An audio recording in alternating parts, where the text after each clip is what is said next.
I mean, when I was a kid, I really wanted to be Japanese high schooler.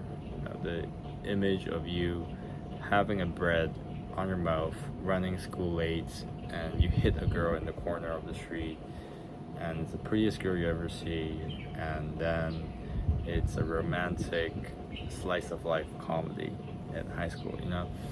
Um, well, that's like the cliche Japanese anime or the classic anime um, happenings. But in truth, it doesn't, you know, from what I've heard, because I'm raised abroad, from what I've heard, it's not 100% accurate. It's like people face a lot of like school shit, like bullying. Actually, I think bullying is a major part. Yeah, you see a lot of hikikomori. They don't go outside or they don't work.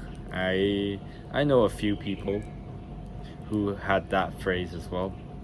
Um, Life's not easy there, definitely. Even though the girls are cute, yeah, that's sure. But is I think like in Japan, even for me, you need to read the air, like kuki or yomu. Kuki is like air, yomu is read it, and a lot of times people have a social norm and you have to follow the culture. But in Japan, you have to really be very detailed. You know, each word could like cost you. Um, Making people make the impression of you being like a asshole or like you're against the rules.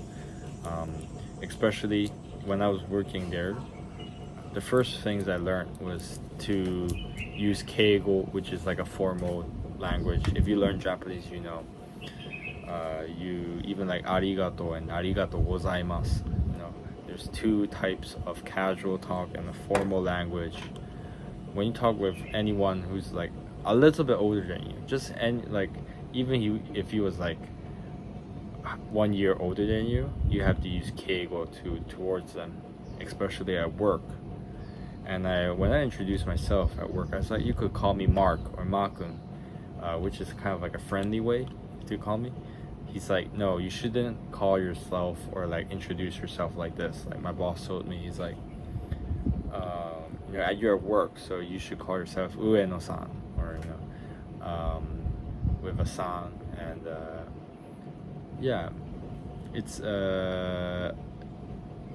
like that sense of distance, and also the theme when they're talking about something. It's actually they don't talk very directly. There's always underlying meanings before it, so there's layers of meanings.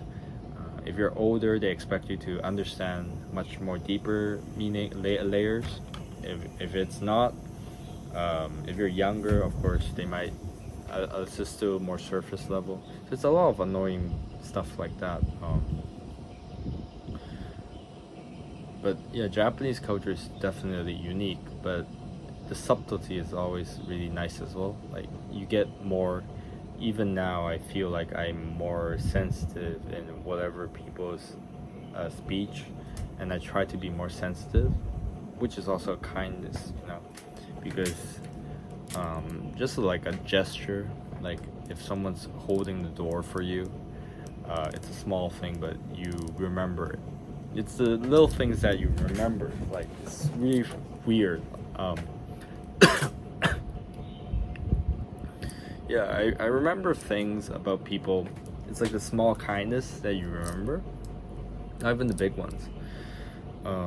That definitely the other people don't remember. So it's those things that I have a strong impression as well. I can't think of anything on my head right now. Yeah, but I think you understand what I mean. Yep.